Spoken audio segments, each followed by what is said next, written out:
All right, I think we'll get going, even though we have a few others signed up, but there are no shows so far. Um, so you have our undivided attention this evening, Debbie and Micah. So I might say, feel free to ask questions as we go along. Micah, you saw this yesterday, so maybe you'll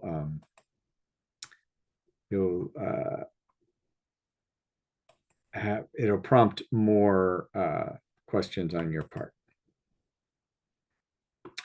Why don't we do some introductions for city staff, just so Debbie know and Micah know who's here. I'm Tom Armstrong with BPS, and I manage the Housing and Economic Policy team, and we are the leads on the Economic Opportunities Analysis Project. And then Jeff. Hi, Debbie. Hi, Micah. Yeah, my name is Jeff Cottle. I use he, him pronouns. I manage the River Environmental team, and the River Environmental team is working on the Columbia Corridor and Industrial Lands Environmental Code project, which is a supplementary project to the Economic Opportunities Analysis. And so I'm just here to help answer questions, that sort of thing. And Daniel Sobing will be the primary presenter. So, Daniel, you want to introduce yourself? Hi, Daniel Sobing, environmental planner on the river and environmental team at BPS. All right. Can everybody see this presentation?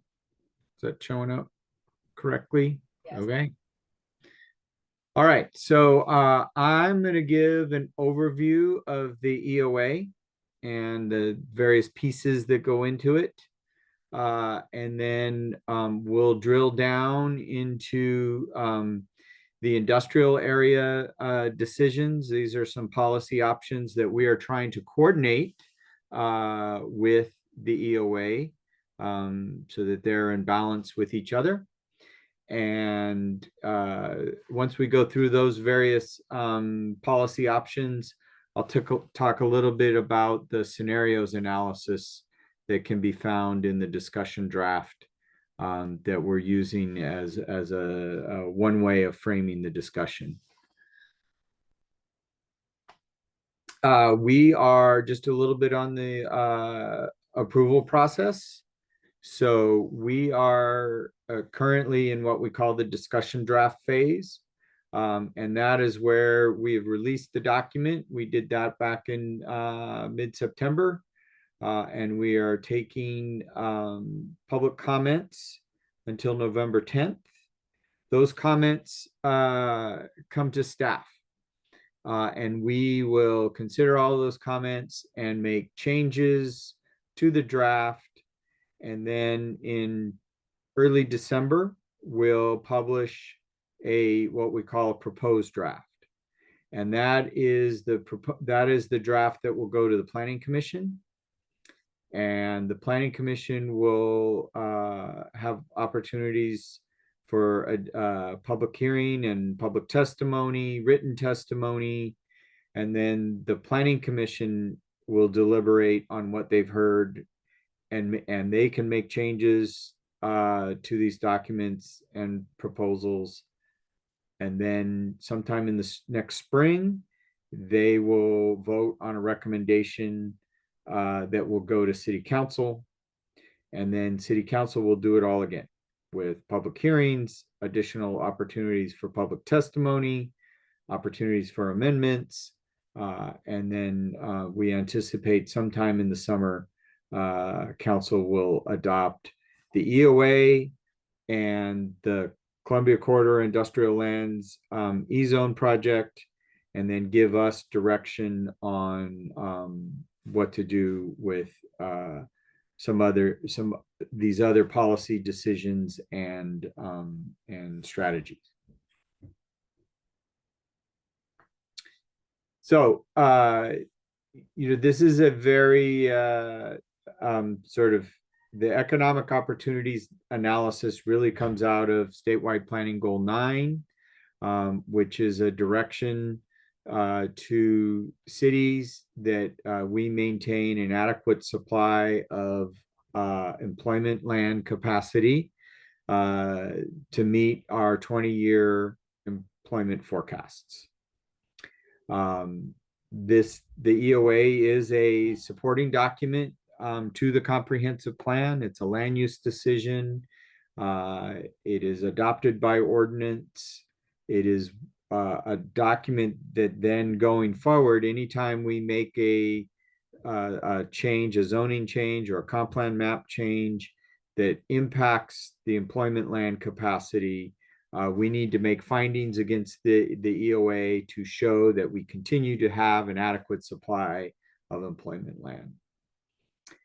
And then finally, the EOA is an opportunity to really think about the future employment outlook for the city, and what you'll see in the document, especially for different geographies, implementation strategies that the city can undertake to help support economic development and realize that economic opportunity. In terms of employment land, you know, we think about employment land in 4 broad geographies. And if you think about these geographies, they each have a different sort of set of land needs, different building types, a different mix of uses. So when you think about the central city, there's a lot of office space, a lot of office workers, there's hospitality, hotels, and retail and cultural buildings and activities in a much more dense building pattern than you find elsewhere in the city. And you can contrast that to the areas in red, which are neighborhood commercial districts. And so those have a very different sort of building type and form and mix of businesses and employment opportunities. You know, small retail business, larger retail stores, healthcare clinics, small offices, you know, commercial services, banks, that sort of thing, that have slightly different land needs, building needs than you would find in the central city. The other major one is our industrial areas. Again, a different mix of uses. This is where most of our heavy industry is located. And then finally, we have what we call the institutional or our campus institutions. So think of our hospitals and universities and colleges that are more in a campus setting. And again, just sort of a different building, a different feel to it, and very focused on those education and healthcare uses and employment types. So our employment forecast, our baseline employment forecast that we're looking at is for 90,600 additional jobs by 2045.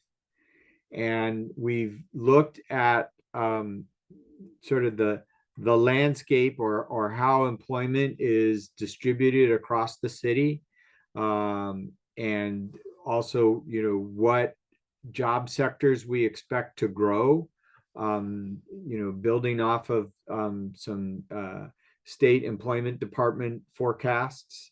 And so we've come up with the 90,000 additional jobs, and it really is distributed across the city, you know, into those 4 broad geographies.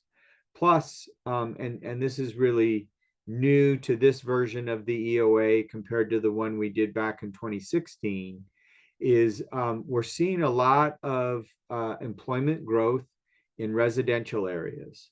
And this is just not just, this is not sort of work from home part-time where you may have an office downtown or somewhere else. These are more home-based businesses, independent contractors, plus the usual employment that we find in neighborhoods such as schools or churches or daycares or you know, adult care facilities that can be found in our neighborhoods. And what we've seen over the last 10 years is a lot of growth in those types of businesses in our residential areas. And so we're starting to see how we can address that and support that growth as a key economic opportunity. At the same time, we look at where do we have room to grow? What is what we call the vacant or underutilized land in the city that could accommodate future development, and in particular here for employment uses. What you see here is what we call the reconciliation. This is the takeaway. This is how we show we meet goal 9 by showing that we have surplus capacity compared to what we expect in terms of future employment growth. And I think what the main takeaway here is, if you think about the central city or our neighborhood commercial areas or our campuses, they have room to grow up. Multi-story buildings, lots of opportunity for redevelopment, whereas industrial land tends to be single-story buildings. They need a lot of space, a lot of maneuvering space, a lot of storage space. And so consequently, there's much higher land demand for each individual jobs than you would find in those other geographies. Yes, Debbie. So are you saying that, like, for example, in the central city, that 100 acres that is in the lighter color isn't more acres within the central city, but it's additional stories on top of buildings that already exist? Yes. Okay, good. All right. I just want to make sure I got that. Well, not some of them, but also think of all of the surface parking lots. Okay. Or think of the 1-story retail buildings that might be demolished and redeveloped into 10, 20, 30-story buildings. Okay. So that's how we calculate and convert that. So, thinking, if you look at all of Central City, you can probably find 100 blocks that, if you looked at it, said, yeah, that could probably redevelop into something else. Okay, so it's not actually dirt, it's just more development capacity. I'm probably using the wrong. Yeah, no, Okay. I mean, that's fair. All right, good. Okay, thanks. When I saw acres, I think of dirt, and that's what I was confused. Yeah, we sometimes report it as building square feet. But traditionally, and especially for other cities in the state, they report it as acres, because oftentimes they're thinking about an urban growth boundary expansion. That when they find they have a shortage, they just propose an urban growth boundary expansion. Well, Portland can't do that. We're landlocked. Metro controls the UGB. So we think it more of that capacity, and sometimes you'll see in the report, the tables talk about building square footage and acres, and we use employment job density to convert and development intensity to convert between building square footage and acres. Great, thank you very much. Yeah, Micah. Yeah, along those lines, I forget the unincorporated Clackamas County parcels that are adjacent to the southern border of Portland, and specifically thinking about Precision Castparts.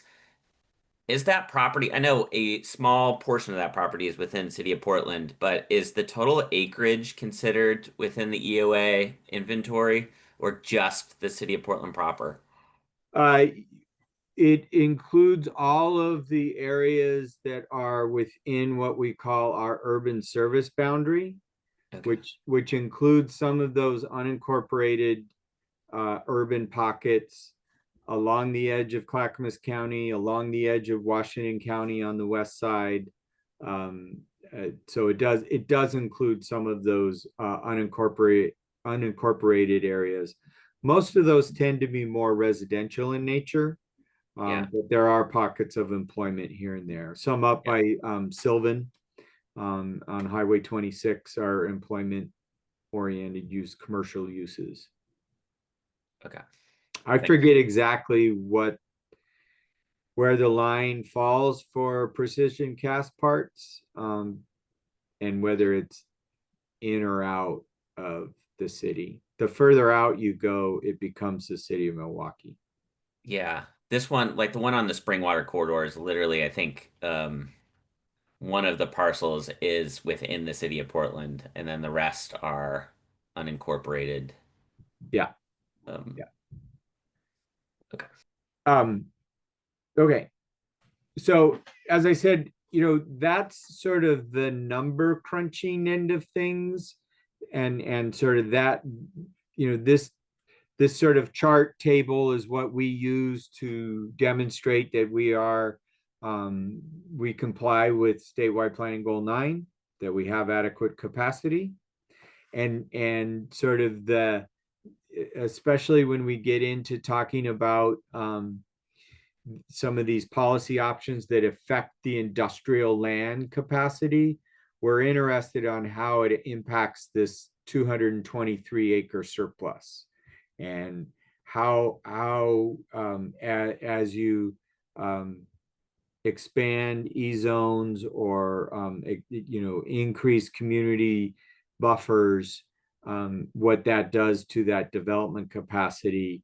And we don't want to see that number drop below this 1,100 number that right now is what we are forecasting as the future demand.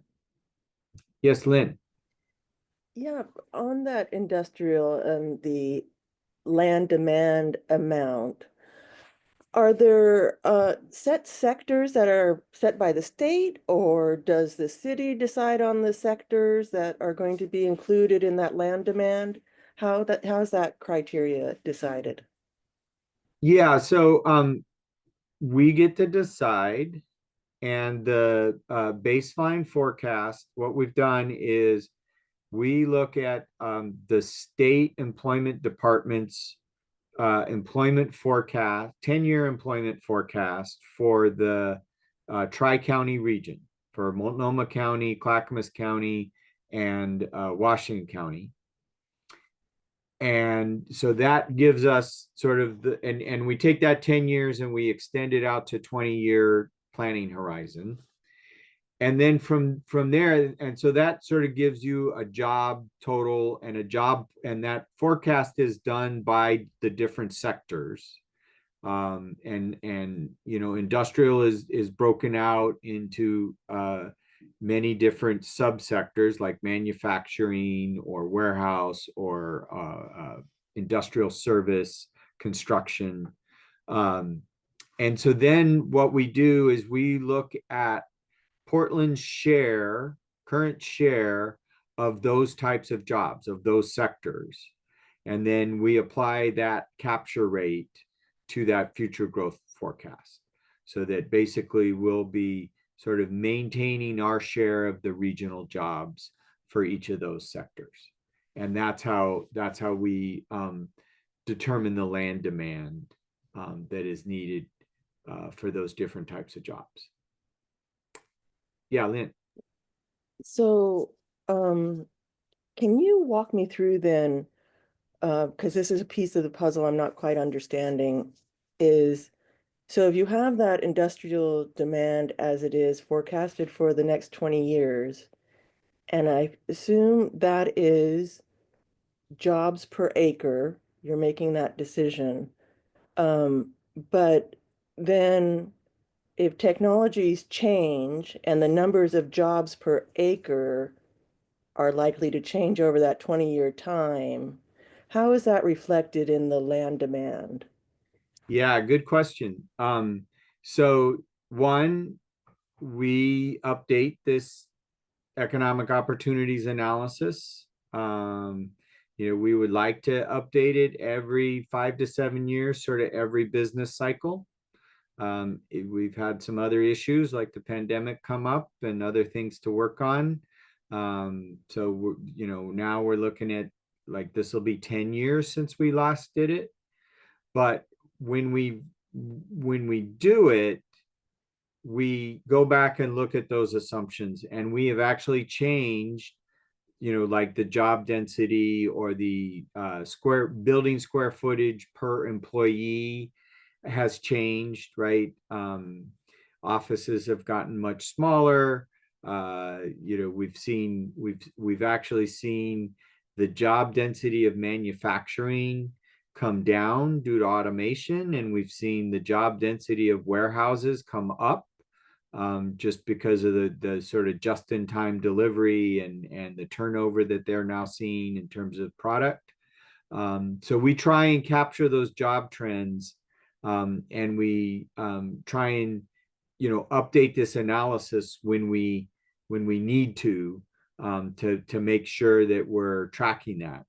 And then independent of that, Prosper Portland does its own, each year they do a state of the economy report.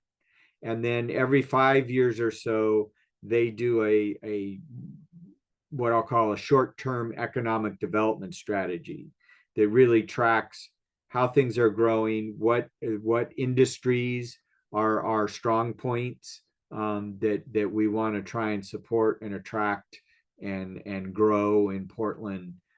So it's really a combination of tracking stuff in the short term and then looking out in the long term, but we're constantly adjusting our assumptions. Thanks. Good questions. So in addition to the number crunching, the EOA is also an opportunity to talk about and sort of reinforce some of our economic development strategies and identify actions or strategies that can help support the employment growth. And so what you'll find in the discussion draft is a number of different actions depending on which geography we're in, that can, and you'll see some of this show up when we talk about some of the policy options in the industrial area, that the city can take to help support that development. And again, because we get council to adopt this analysis, it's an opportunity for council to give us some direction on projects that BPS should work on, that PBOT should work on, that Prosper Portland should work on to help support economic development in the city. All right, now we're going to zoom into the industrial area and talk a little bit about these policy decisions that are really the key to the EOA. Just because the industrial land supply is so tight, whenever we go to make a decision about that may affect industrial land capacity, for example, last year we converted industrial land in the Montgomery Park area to mixed use. And as part of that, we had to do an assessment of, well, how many acres, it was 20 acres or so of industrial zone land that we were converting. And so we had to go through a process to show that we had, and that was a case where we had a little bit of surplus capacity in the 2016 EOA that we could show that we continued to have sufficient capacity. The challenge we faced is that the EOA or the E-zone changes along the Columbia Slough that Daniel will talk about are much more impactful and have much bigger changes that we needed to update the entire EOA as again to sort of coordinate those two decisions so that we could make them at the same time and decide how we're going to bring those into balance. Yeah, Micah. When you mentioned that the CCIL impacts or the E-zone adjustments will be more impactful, Can you go a little deeper on that? Like, are you saying that more impactful because it covers more raw acreage? Or has there Yes. an analysis been done to show like it will be a more impactful on actual operations? I think it's both, but in terms of the EOA, it's sort of that acreage development capacity analysis, the buildable land inventory analysis. Mhm. And what we were running into is that we just didn't have enough. I think last time we ended with like 110 acre surplus capacity. And we were forecasting that the changes at that time, the E-zone changes would be more like 150 acres. And so that's where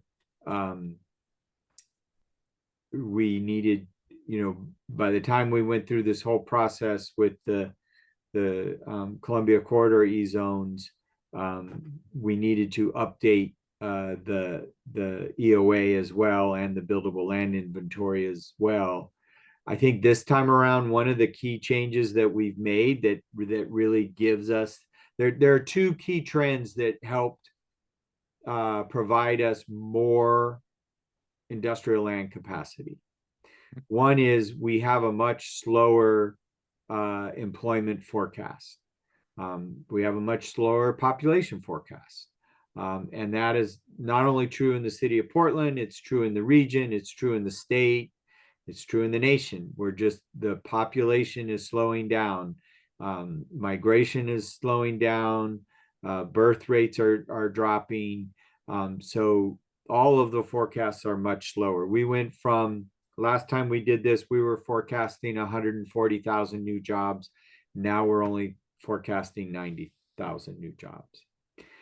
In the industrial area, another key component that we've seen is, given our tight land supply, we've started to see more redevelopment in the industrial areas. Industrial development tends to be of lower land value, lower property value, and the industrial development can't afford to pay as much for land and be feasible as, say, an office building or a mixed-use apartment building or a retail building. But what we've seen in the last 10 years is that rather than just looking for vacant land, which is what we assumed back in 2016, industrial developers are now buying low value, sort of lightly developed industrial land, knocking down a building and building a bigger building in its place. And so we've gone through, and it shows up in the buildable land inventory, a redevelopment analysis where we've tried to identify those lower value parcels that are likely to redevelopment, and we've added those into the buildable land capacity. So in some ways, the supply has increased and the land demand from the lower employment land forecast has decreased. And so that's given us the room to make these policy decisions. Okay. So you haven't done a study or looked at like what expanding the Greenway, or sorry, E-zones on the Columbia Slough into a parking lot on an industrial property, how that might impact its sort of job capacity. No, we do that. We're doing that on two levels. One is in the buildable land inventory for those vacant and underutilized sites that might redevelop, and there's a discount factor that gets Oh, so that use a discount factor in that case as well. in that case. We are doing a separate analysis to try and show and understand how the E-zones might impact the existing businesses, because we do assume that some existing businesses will expand on their sites. And we're trying to understand for those existing development sites that are not part of the BLI, how do those E-zone changes affect that? And I think we've heard from you, and we're trying to look at, is that an small incremental change, or is that a big change? And just trying to get a handle on what the impact of that is. And Daniel, we're almost to Daniel's section, and he can talk a little bit about that analysis and what we know and what we continue to work on to fill in those gaps of our knowledge. All right, I'm going to keep moving here. So when we look at our industrial areas, we actually break these industrial areas up into 4 main types of industrial area. And this is mainly based on geography and location, but these areas also have a little bit of different character. And so starting here at the bottom of this table, harbor access lands. Those are the lands along the Willamette River, in the north reach of the Willamette River or the Portland Harbor. That's where we find our marine terminals, our marine industrial businesses like Gunderson and the port, and some of the businesses that are bigger industrial that are dependent on that access to the river. And so we've broken those out into a special type of land demand. Whereas if you think of the land just across the street, across Front Street, say in Northwest, and those other areas along Swan Island and out in Rivergate, and parts of the Columbia Corridor out to the airport, those tend to be they're different. They're not dependent on the marine access, the water access, but they are older industrial areas. They have a little bit of a different makeup than, say, the areas east of the airport, which we call East Columbia. And because the East Columbia area developed post World War II, it has just a different land use pattern than you would find in the Northwest Industrial District. So we've separated those out a little bit, although there is a little bit of an interchangeability in terms of certain businesses. They could pick or choose between those geographies. And then the fourth one is what we call dispersed employment. Those are the industrial pockets that you find around the city, primarily along I-84, or think about the Brooklyn Yards, and the pockets that Micah, you were talking about, down here in this corner down here is where, probably just obscured there by the black dashed line, that represent just the scattered industrial sites that we find around the city. And so we've broken out the job forecast by those different areas. And so for these industrial areas, we have 3 sets of policy options that can either increase or decrease the development capacity in these industrial areas. And I'll talk a little bit quickly about the first one, what we call our investment options. And these really get at what could we do as a city to invest staff resources or even financial resources to support industrial development, to remove some of the barriers to industrial development. And this could be things like fast tracking permitting. It could be changes in the way we do infrastructure. I think two or three big ones are brownfield cleanup, and looking to either leverage state or federal funds to support brownfield cleanup. Also, that includes the Superfund and actions the city can take and has been taking to accelerate the Superfund process.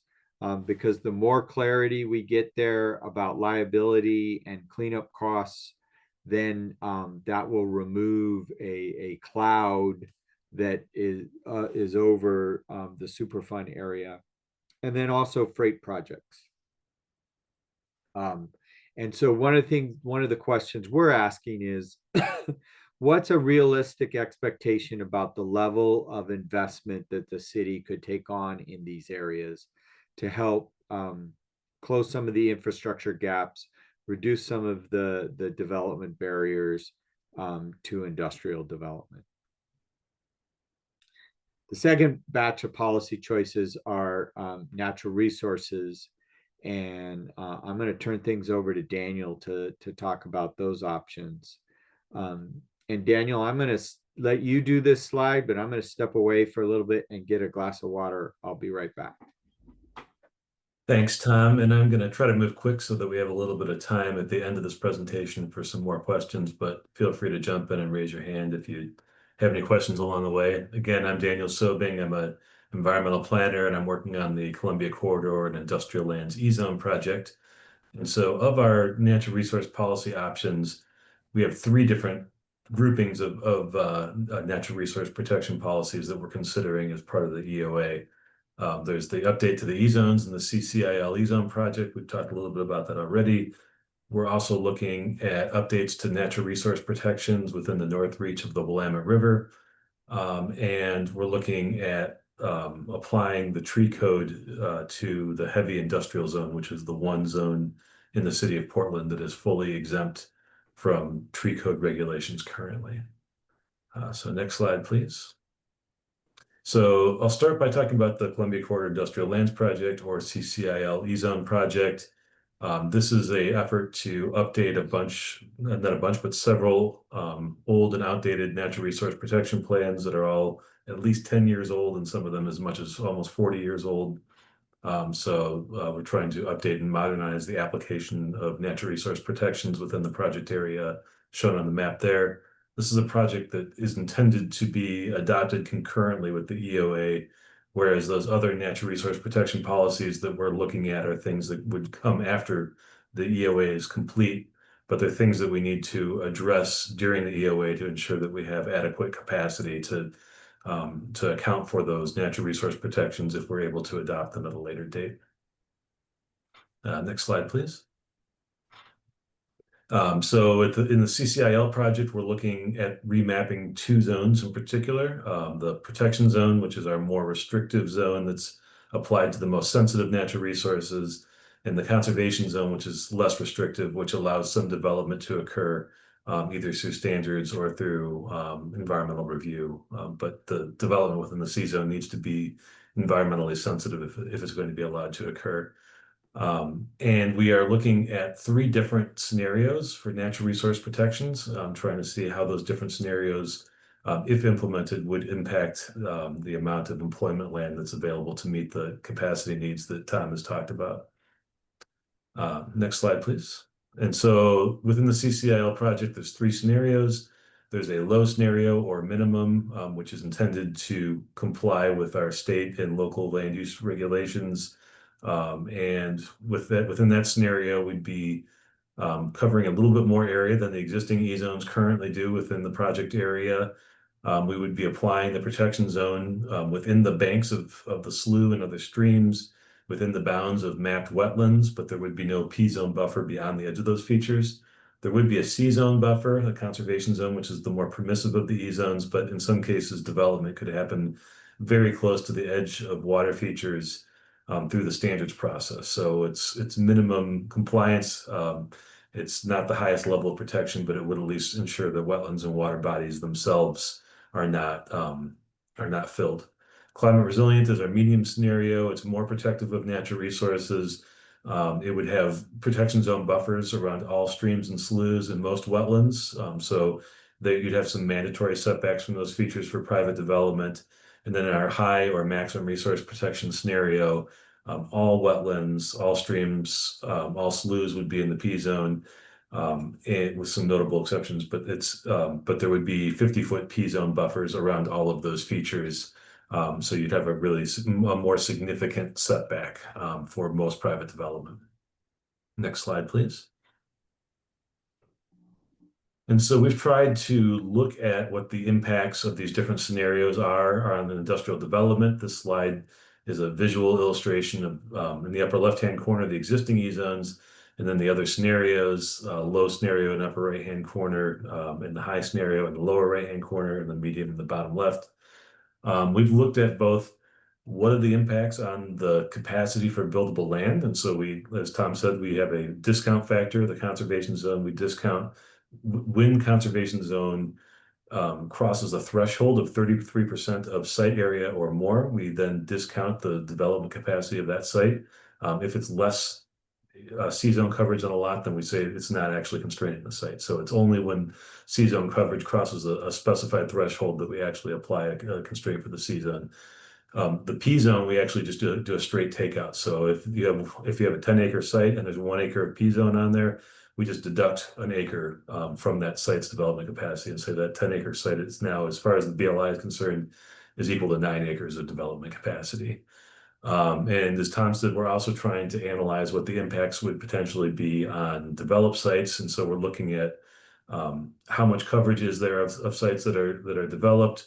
We're trying to determine what the intersection is between the E-zones and other features that you just couldn't build on anyway. So industrial development needs flat land to be built on. So if there's any steep slopes at all, it's really an area that you'd probably be avoiding for development of industrial sites. And so where an E-zone intersects with a steep slope, it's, we want to see how much of the E-zones are extending beyond these features that you really couldn't build on anyway. So how much of the E-zones are the buffers that are going beyond the edge of the slough? How much of the E-zones are actually covering flat land that would otherwise be developable? So we're trying to do some further analysis to get a better sense of that. Also looking at transition area too. If you're familiar with the E-zone code, the outer edge of the E-zones, so what's termed transition area, it's much more permissive of development. So trying to get a sense of how much of that intersection with the industrial sites is actually transition area and is therefore not as restrictive as the models would suggest it is. So we're kind of looking at multiple different facets of what the impacts of these different scenarios would be on industrial land. Next slide, please.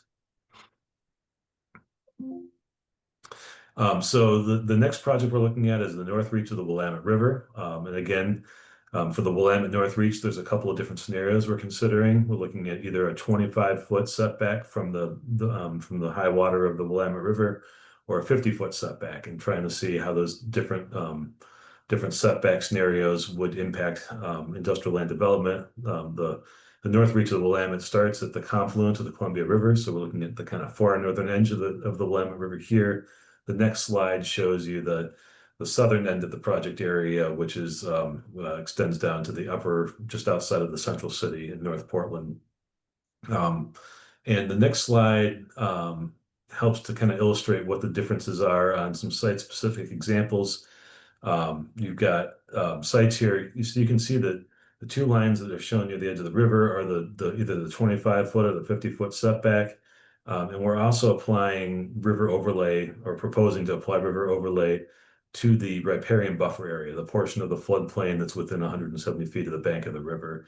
These scenarios don't really have flexibility in how we apply the River E to that riparian buffer area. The only real flexibility is in that setback that's not actually within the floodplain. So you can see on these two sites here, there really isn't really much of a difference between the 25-foot setback or the 50-foot setback, because so much of these sites are in the floodplains. And again, the North Reach project, if adopted, would happen after the EOA is proposed to be adopted, as something that will be kicking off very shortly, but it's not going to happen concurrently with the EOA. Then the other thing that we're looking at for natural resource protections is the tree code. Previously, a number of industrial zones were exempted from the tree code.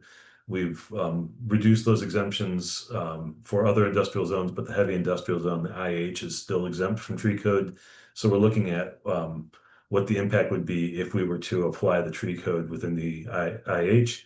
And we're looking at both tree preservation requirements and tree planting requirements.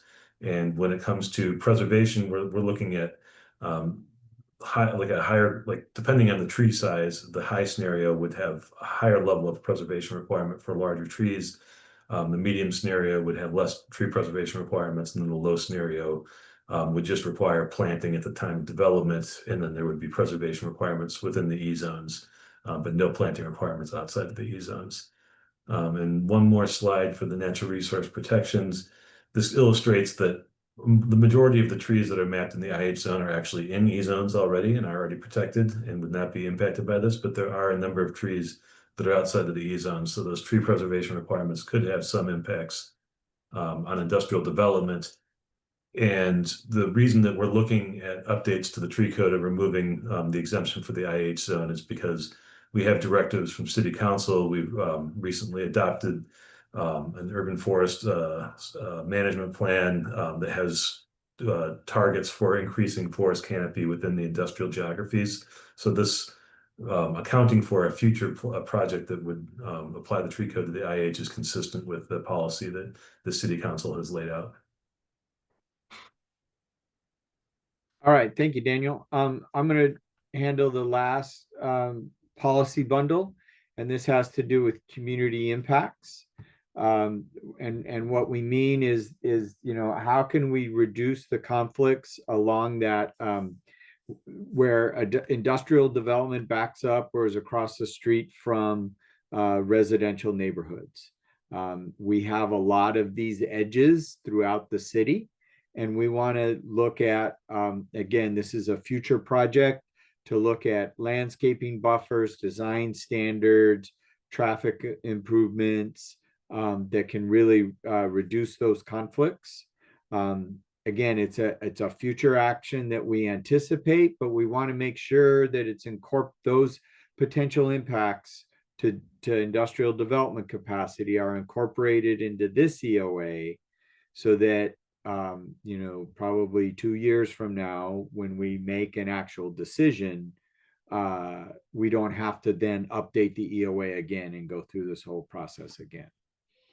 And here's a map of part of our industrial areas. The red crosshatch are these a 500-foot buffer along that residential industrial edge, where we've begun to look at what is the development capacity, what are the businesses that fall within that edge, and what those impacts might be on development capacity. We have two scenarios, two options that we've put forward, and those mainly address who might be impacted, and that is looking at that 500-foot buffer.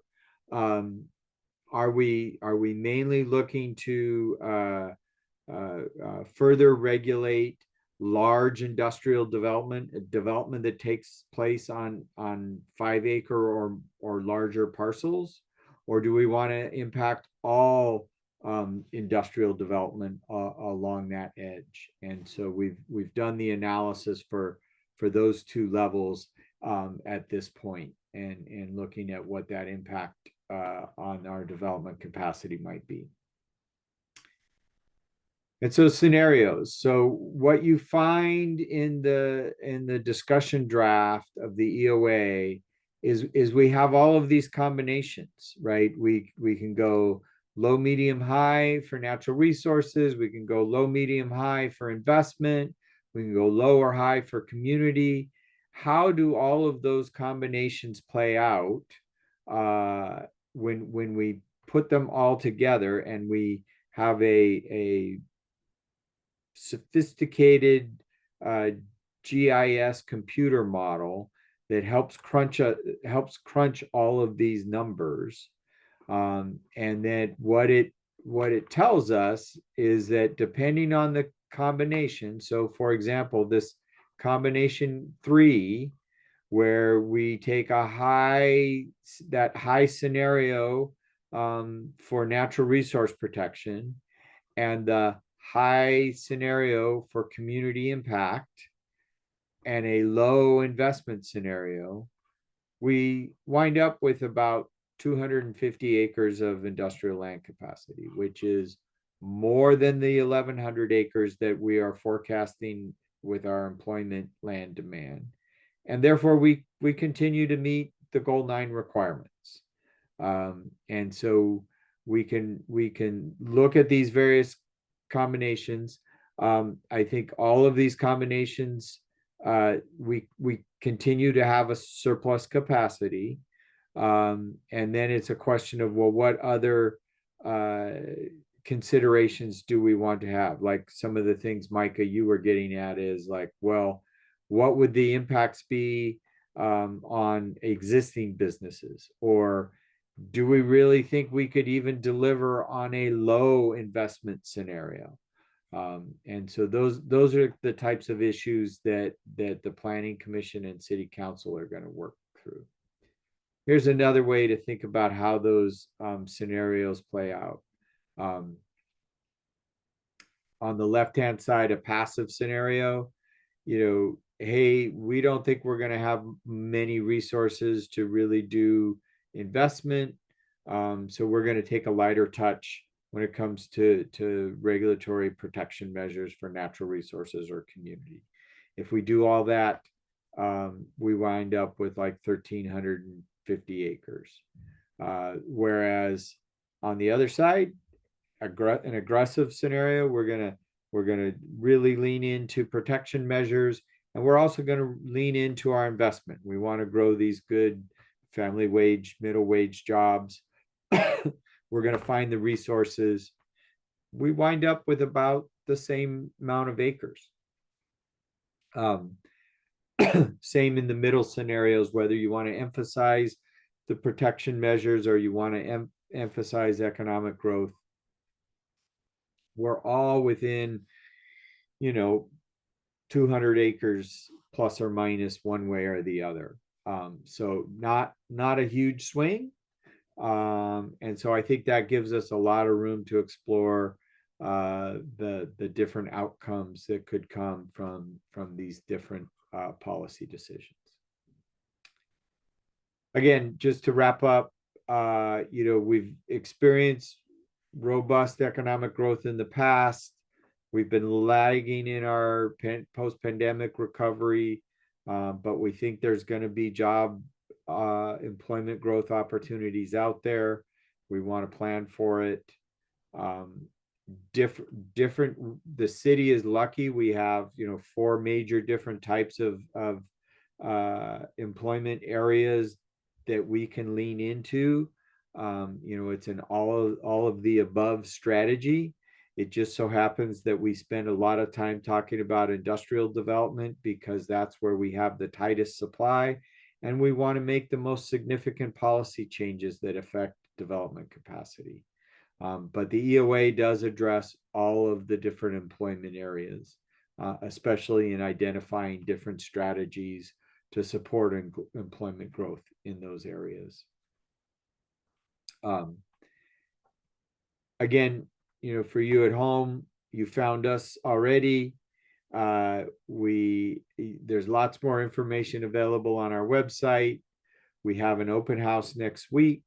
We actually have 2 open houses next week. One that we're partnering with Micah and the Bird Alliance of Oregon and the Braided River campaign to do an open house presentation on Monday night. And then we have our own BPS open house at the Portland building on Thursday night. And that you all can submit comments through our map app through November 10th.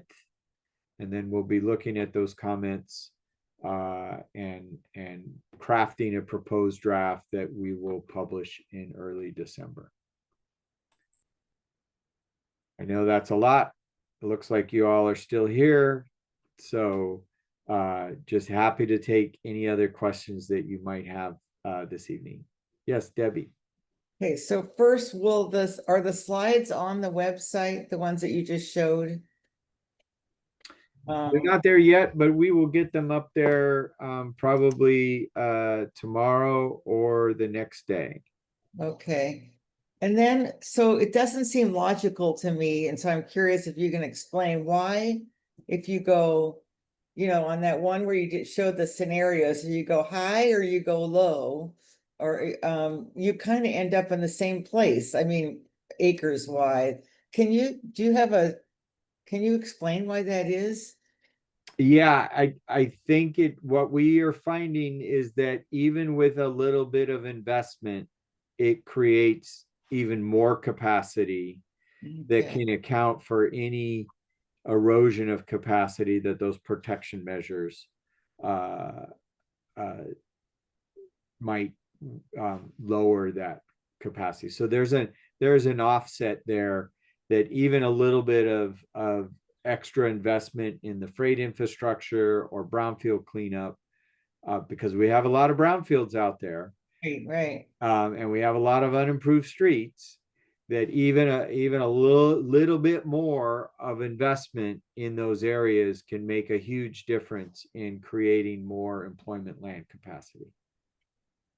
Okay, and then my last question is, so you have all these different options with the little squares with blue and gray in them.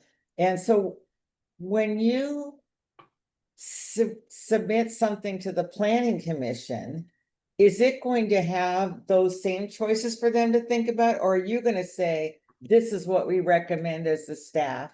Yeah. And then they can kind of go from there as far as kicking it around and deciding where they want to land. Correct. And we're going to go to the extent where we could even pick, a high scenario for E zones and a low scenario for tree protection, and a low scenario for community impacts, and I don't know, a medium scenario for North Reach, and a low scenario for invest. I mean, we can even take that natural resource bundle and pull it apart and make different decisions and adjustments. And we as staff are going to propose a single alternative. Okay, all right, yeah. And then you're gonna be able to see it. You're gonna be able to tell the planning commission what you think about it. Planning commission is going to be able to ask questions and toss around new ideas and make adjustments, and then we'll redo this analysis and say where it's at, and then eventually the planning commission will make a single recommendation. But all of this information will help inform those recommendations. Yeah, okay, all right, I get it. Thank you very much. Yeah. Yes, Lynn. Yeah, I just want to make sure I'm understanding correctly. The Columbia Corridor Environmental Overlay is the only one of those three in the environmental plans that's going to have the same timeline as the economic opportunity analysis, correct? Correct. Okay. That one we anticipate adopting the EOA and changing the E zone map at the same time as part of a package, because we've done all of this work. Daniel's done all the work we think we know where those lines are going to go. Whereas with the community impacts or the North Reach, we have more work to do. We're not going to get it done by next summer. But we know what direction we're headed. And so we're trying to create room for it in the EOA, but it's not a final decision. We'll keep talking about how to, what the right combination is in those projects. Those will extend beyond next summer. Understood. And then, so am I correct in thinking that the impacts from the environmental overlay, that the consideration is only land use? There's no analysis of, say, temperature change as far as a heat index impact or any of those type of considerations? Are there? Oh no, that's included in part of the analysis? conversation. That's sort of what you find in the CCIL discussion draft document. All of the benefits from those adjusted E zones. And maybe Daniel, you have something to add to that. Yeah, I think it's really difficult to quantify. Like if we apply a bigger buffer, we're going to see like a half a degree less temperature in the Columbia corridor. I mean, we know that there will be climate impacts. We know it will be beneficial. We know stormwater impacts and wildlife habitat, things that benefit humans, things that benefit the environment. But in terms of like modeling what the impact will be on the heat island effect in the Columbia corridor, we are not getting to that level of detail, but we definitely can point to studies that have been done that demonstrate that tree preservation and water feature preservation will have a beneficial impact when it comes to those all of those aspects. And that's in part of the decision-making packet, right?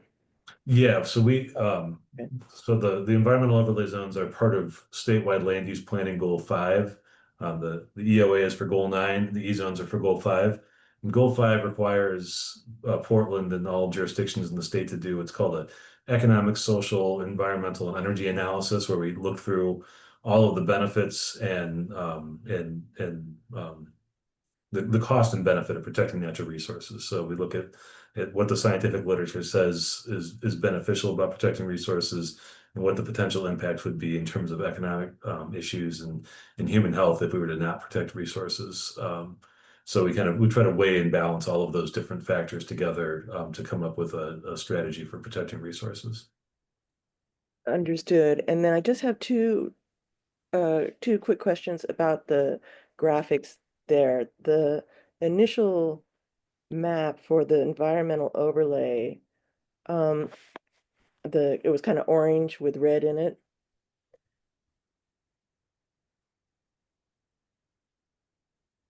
One more, come on. There we go. There we go. Yeah, so that has a residential area out beyond 205 included in it. I'm just curious why that is. There Right. are a few residential areas that are adjacent to industrial land, so that's not the only one. There's also the Overlook neighborhood that runs along Willamette Bluff. So areas that are industrial adjacent, where we have significant natural resources, where we know that we would normally apply E-zones to those. That residential neighborhood happens to have a couple of clusters of wetlands. And it looks like those are wetlands that are probably associated with the Columbia Slough watershed. So Uh-huh. we're looking at protection of those features because it could have an impact on areas that are part of the project area. So it's in, just some residential lands that are adjacent to industrial areas. But Under- actually, the lands down there that you're referencing in 205, that's actually an industrial. It's called Freeway Lands. It's an industrial parcel. So down in near Johnson Creek, that's actually technically is just a large industrial parcel, and the rest of the residential that's around there in Johnson Creek was addressed as a part of a previous project, the EZO map correction project. But to what Daniel's saying, there are some residential, I mean, in the corridor itself, there are portions that are residential, and that's why we call it the Columbia Corridor and industrial lands. And there, I guess, are maybe I guess a few what other. I mean, I understand that there can be some natural resources in the area. The start of the slough is up in the Wilkes neighborhood, which you find north of 84, between 84 and Sandy. Argay Terrace, that looks like that's in there, and parts of Park Rose, all residential. So, I mean, perhaps there's natural resources I'm not aware of in the Argay Terrace neighborhood. That is a reason why that's included in there. There's an agricultural field in Argay Terrace, and there's a wetland complex that runs through the middle of that agricultural field. Also, there's a school site in Argay Terrace that there's a wetland complex that's at the edge of the school playground. So a couple of isolated natural resource features that are significant. Okay, that Park Rose, yeah, the Park Rose High School. Okay, Yeah. understood. And then the other curiosity I had was for going back to the economic opportunity analysis, and one of the categories is institutional. And looking at the map, even though it's very minuscule, and perhaps I'm not catching it, but there is a very wee small Mount Hood Community College campus outside of Maywood Park at 102nd and Prescott. And of course, the tax dollars for many people east of, I'm not sure where the boundary is, but many people for east outer east, their tax dollars do go to Mount Hood Community College. And I didn't see that anywhere listed in institutions listed, and I'm not seeing that, it'd be a minuscule pink dot, but they are there. The main campus is in Maywood, but across the street, there is a very small campus. Okay, I'll check that. We applied a threshold of 10 acres or more Oh, okay, that explains it. before we considered a full campus. That explains it. And so we don't identify like all of the neighborhood medical clinics that OHSU or Providence have scattered throughout the city either. Right. So I guess my curiosity would be, as you're looking at institutional land and possible jobs, Yeah, we to preempt your question, we actually find that about half the healthcare jobs are located off of these campuses in these scattered clinic sites. And so there's quite a few healthcare jobs that show up in the neighborhood commercial districts and in the central city. okay, so that's not, it's not reflective of when you're looking at the outer east and you're not seeing any institutional. Well, we do have the right down here, in the southern part of Gateway is the Adventist Hospital. Adventist, right? Yeah. And then you have Linfield probably. Yes, up nursing here school. at I-84, the Linfield, the old Western States campus. Understood, yeah. Okay, thank you. Those make the list. Thanks. All right. Anything else tonight? We appreciate you coming back out, and again, we're available for further questions if you want to reach out to us, and we're happy to help you make informed comments, and we'll be doing a lot of this all again in the run up to the Planning Commission. Yes, Lynn. Just really quick, will you be giving a similar presentation to the Labor and Workforce Committee on Thursday, or? No, that is actually a different group of people. And I haven't seen the list of people who are presenting to that. It's not city staff. I think there are some community advocates, there's some business interests, and someone from PSU just talking about this whole structure, goal 9, what's the role of the EOA, what it means for the city. But we are not part of that committee presentation on Thursday.